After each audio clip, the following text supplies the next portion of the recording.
Good afternoon. In this small group, we focused on public engagement and its importance in creating opportunities that can be translated into a human environmental interface strategy as part of a complex urban network of multicultural artistic diversity. Utilizing the ABC framework, we have observed public nodes at their current state of operation. It was then vital to consider architectural solutions that would start to change how the spaces were used. Once the nodes were considered more inviting, we introduced proposals that allowed for art in the public realm and intentionally made spaces more engaging. Firstly, we will be discussing our intentions regarding the project. The ABC framework has also been used to identify our problem statement and project aims. Conventional art curation predominantly confines artistic expression of interior spaces with a static, non-interactive nature, resulting in many public nodes being underutilized as artistic hubs. This limitation inhibits access and engagement among diverse communities, thereby minimizing cultural exchange. Additionally, the limited use of engaging interfaces in the public realm and within proximity of the Javits UP hinders meaningful interaction and dialogue. Changing the narrative regards architectural improvements that have the potential to make public spaces more inviting. In order to improve our current discourse, we need to change narrative through architectural improvements that can be implemented to make a public space more engaging. The aim of this project is to extend the scope of art curation beyond conventional interior spaces, thereby activating and engaging urban nodes and public spaces. Through this approach, the intention is to broaden access to art, enticing diverse communities to participate, collaborate, and co-create in artistic experiences while simultaneously reinvigorating interest in these designated art nodes. The goal is to create accessible interfaces that promote epistemic diversity, cultural exchange, and foster interaction and dialogue within communities. This project aims to achieve its goal through the implementation of scenarios and strategies that bring art out into the public sphere, transforming public nodes into venues that allow for artistic expression. Our project structure follows the narrative of first understanding the importance and relevance of our subject matter through theory, definitions, local precedents, and users. We then take this new understanding into the public realm surrounding Javits UP, whilst considering public nodes and possible strategies and interventions for them. Our project structure follows the narrative of first understanding the importance and relevance of our subject matter through theory, definition, local precedent, and users. We then take this new understanding into the public realm surrounding Javits UP, whilst considering public nodes and possible strategies and interventions for them. Moving on to theory. Body is considered in terms of the community and the individual. Objects are the inanimate actors and spaces are systems of containers. Understanding the relationship between these three aspects becomes a vital component when considering engaging environments. Next, we identified Ranger's three aspects of thinking, making, and sharing. These perspectives form part of a transactional process that becomes thresholds, which explore the criticality of urban interfaces. We merge the two thinking systems to craft our unique framework. By creating space, we stimulate thought and activate place. Our interface involves placing a pre-made or audience-formed object within the node's boundary to encourage interaction. Audience participation allows for shared experiences and intentional communication. With this framework, we aim to propose captivating interventions in public spaces. We found it crucial to ask ourselves, what could be understood by the term public engagement? To fully understand what this project means by public engagement, we first need to analyze the relationship between public spaces and public art. A public space is defined as a space targeted at the general population, such as squares, parks, streets, waterfronts, etc., which are open and accessible to all people located in a city. These areas are free of cost and provide a space to allow people to gather and interact with others and their environment. Jacobs outlines 4 key elements of public spaces: intricacy, promoting diverse activities and returning visitors; centering, featuring a central spot for pausing; enclosure, created by surrounding buildings and varied areas; access to sunlight, ensuring buildings don't block sunlight, crucial for human presence.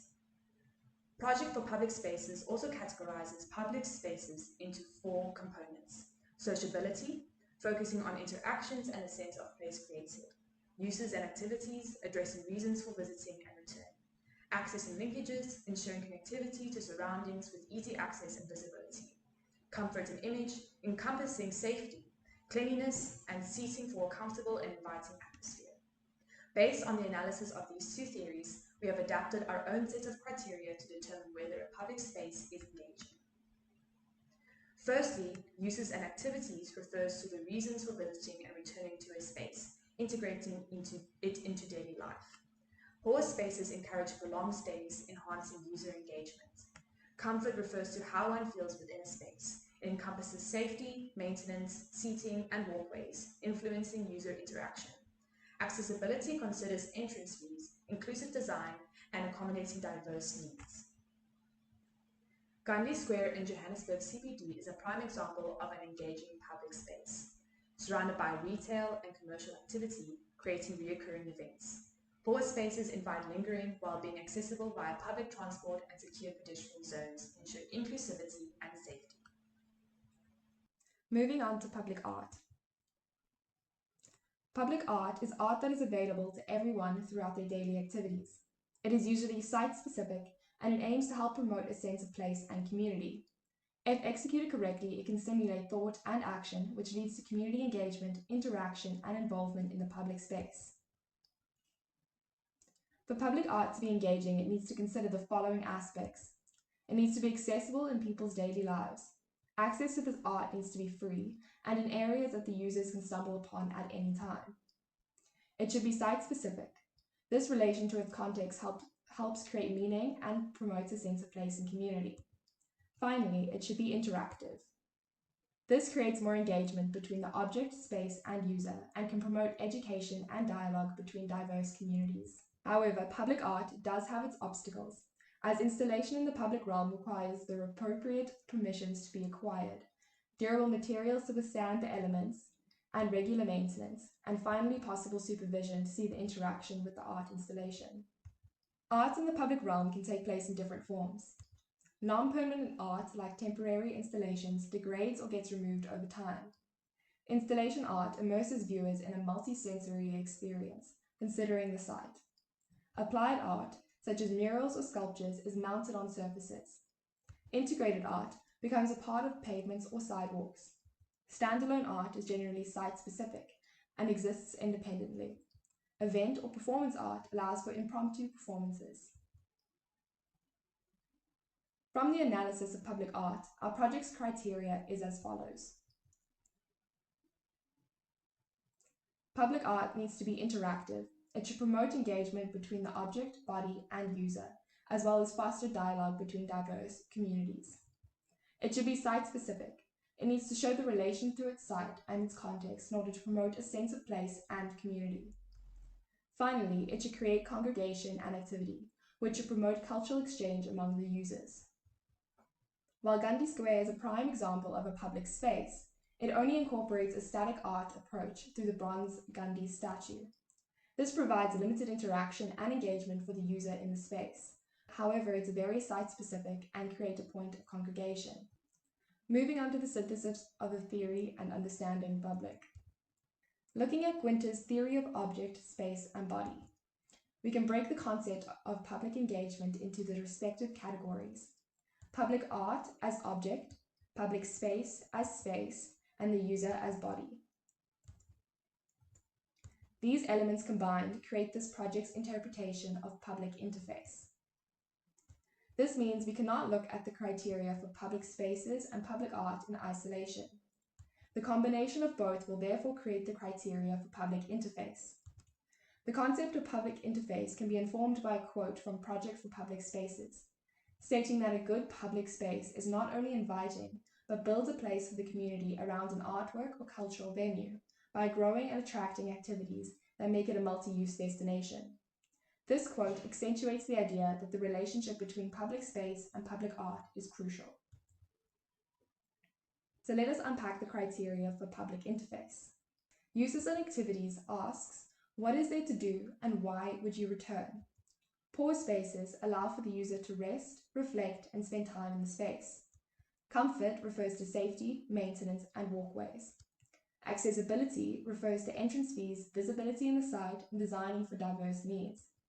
Interaction refers to the promotion of engagement between object, body, and space. Site-specific creates a sense of place and community. And congregation allows for the promotion of cultural exchange. The criteria outlined will be used to analyze our precedents and chosen public nodes in our project. And moving on to our precedents. The Green Point Promenade is a feather in the cap for public interface design in South Africa. Like the latter, we are going to analyze the Green Point Promenade according to the criteria. This public interface gives artists a voice. Sculptures create pause spaces that cause people to stop and reflect. This indirectly creates congregation between people as the interface sparks conversation. It's a gathering space for all walks of life. Handrails, pathways, and accessible restrooms create a comfortable space that plenty can enjoy. Andre Carl van der Merwe created this interface that could only be understood when physically interacting with it. And local as well as site-specific problems are addressed, such as the poaching of rhinos. This gives gravitas to the interface. The Green Point Promenade as a public interface allows for a range of different interfaces to successfully be experienced by people. One could take part or be an onlooker. The brief consideration of the Green Point Promenade ticks all of the boxes regarding the criteria of a public interface. As all things in life, this space has stronger attributes than others. Moving on to our audience. Our project is directed towards the broader public, with a specific focus on individuals who are in the city of Tshwane. We aim to address the collective needs and interest of the public as a whole, rather than focusing on individual persons. Moving on to our contexts. We used the map from our big group presentation to find the nodes that we would address. Covering the areas of Hatfield and Sunnyside, we considered the following. There are two other notable art nodes in the near proximity to Javid UP. This includes the Pretoria Art Museum and Butakiba, Africa. These three art nodes were considered due to the possibility of future collaboration with the public engagement. We continued from this point to identify other public nodes, including plazas, parks, and other art nodes, within a 10-kilometer proximity of Javid UP. This narrowed down to addressing Loftus Park and Magnolia Dal as a public plaza and park. Bus stops near the entrances of each of these nodes were identified. However, for this presentation, we will only focus on the ones directly at the entrance of Javid UP. These two bus stops are on the H1 Hatfield to Brooklyn bus route, going to and from the Hatfield Gautrain station. They are identified as bus stops H122 and H121. We realized that our public nodes are actually very unpublic. Observing the pedestrians around Javid UP, we noticed walkways and pedestrian gates designed to accommodate foot traffic. However, there is no pedestrian crossing. The island restricts vehicles from entering from the opposite side of the road. Despite the building being visible, its perception of public accessibility is hindered by the presence of walls and fences that create a sense of disconnect from the public. The entrance gates remains closed, only opening upon approach. This causes a sense of exclusion to the people passing by. Signage may be easily overlooked, further causing disconnection. Magnolia Dal shares the same problems, and although it has a low fence, there are only a few pedestrian gates which are scattered. The signage only mentions the restaurant, Huckleberries, but not the park itself. Loftus Park's signage is clear and large, having the visitors feel informed and connected to the space. Although having a pedestrian crossing, users have to cross a busy intersection to access the space. The bus stop at Javet UP is placed at a certain point to access the H1 bus route on a busy road. Cars tend to park on the sidewalk, hindering visibility and access to the bus stop. There is little lighting during early and late operating hours, which can cause discomfort to users. Now we will be looking at our chosen public nodes. The first public node is Magnolia Dell. This space accommodates various uses and activities. In the entirety of the park, there is a spontaneous skate park, a restaurant, playground, and locks that can be added to the Love Bridge, thus adhering to the uses and activities criteria. The Drive Dam, transformed into a skate park, as well as the bridges over the natural stream, are unique to the park, meeting the criteria of having site-specific interventions. However, Magnolia Dell does not meet any of the other criteria, such as adequate pause spaces, comfortable conditions, accessibility, as well as little interaction and congregation. According to our ABC framework, Magnolia Dell can be positioned at point A, the status quo. As an intervention, our first proposal consists of having a walkway that provides accessibility to the park facilities. The addition of louvered coverings adds comfort and invites visitors to congregate and interact, which could prolong their stay. Our second proposal includes a stage and seating design positioned further into the park to persuade users to roam the grounds. This allows events to take place and encourages community engagement. The second node is Loftus Park. Loftus Park accommodates a vast majority of activities to occur. This includes dining, shopping, entertainment, accommodation, and exercise facilities. This adheres to the uses and activities criteria. Loftus Park, with its connection to Loftus Versfeld Sports Stadium, has a rugby ball-shaped entertainment square that is unique to the site.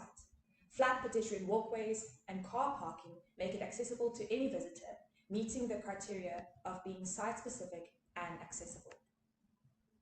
Overall, Loftus adheres to most of the criteria, having a vast majority of activities to choose from, pause spaces throughout the plaza, comfort through security and lighting, free parking and walkways for visitors, site-specific interventions, and multiple scheduled programs for entertainment.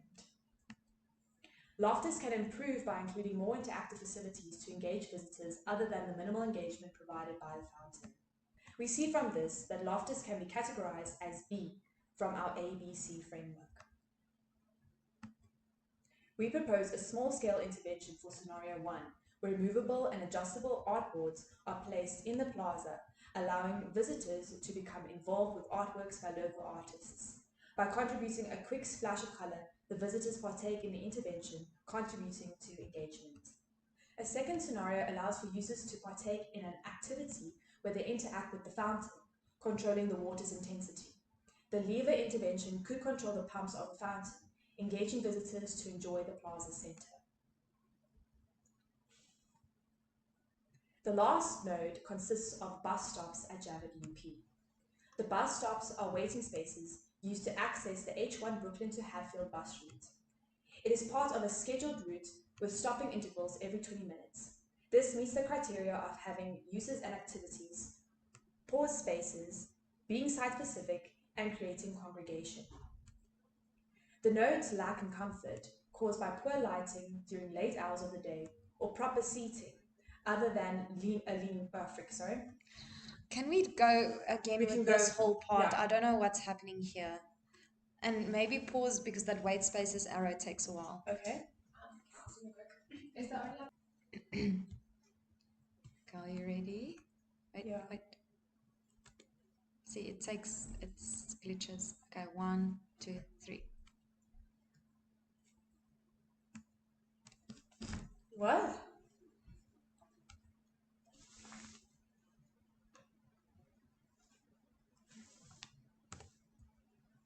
The bus stops are waiting spaces used to access the H1 Brooklyn to Hatfield bus route. I'm wondering if I should pause. Oh wait, but the arrow is a move. So I won't look at you unless you tell me that there's something wrong. So Yeah. I'll just continue talking. Okay, 1, 2, 3. Oh, your mouse might be showing in the video. Sorry. 1, 2, 3. The bus stops are waiting spaces used to access the H1 Brooklyn to Hatfield bus route. It is part of a scheduled route with stopping intervals every 20 minutes. This meets the criteria of having used. Oh, I should probably. Flippin' heck, I don't know how we can. I'll try to maybe.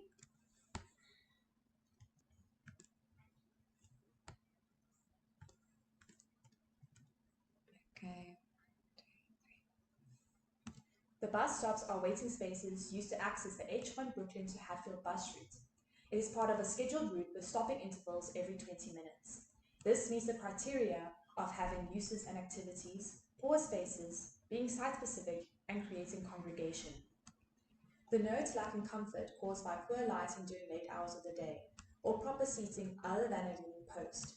Access and visibility is limited due to parked cars blocking pathways and the minimal interaction with the space itself. Therefore, the space lacks the criteria of comfort, accessibility, and interactivity. According to our framework, the bus stop can be seen as A. Our first scenario considers the proposal of placing concrete bollards shaped according to the Java UV logo, connecting the users with Javas as they look at the bridge with the same pattern. The bollards prevent cars from hindering user accessibility and doubles as seating. Local artists or schools can create an event where they can be painted. A small-scale proposal can include a scenario where the bus stop includes an information board showcasing art nodes connected along their bus route. Rotating discs add an interactive element where users create unique patterns, leaving a temporary artwork behind. This project's aim was to transcend the confines of conventional art curation by extending its reach beyond interior spaces and into the vibrant heart of public nodes. By critically analysing our chosen public nodes through our criteria, we were able to outline the shortcomings of these spaces as artistic hubs. This enabled us to propose informed strategies and scenarios aimed at cultivating a more engaging environment and public interface that allows for diverse communities to participate, collaborate, and co-create. Furthermore, the utilization of these strategies and spaces by the previously identified art nodes promises to extend their outreach into the public sphere. This reinvigoration of art into the public realm will help nurture a sense of community and create a public interface that provides a catalyst for the meaningful interaction in the urban environment. This concludes our presentation. Thank you.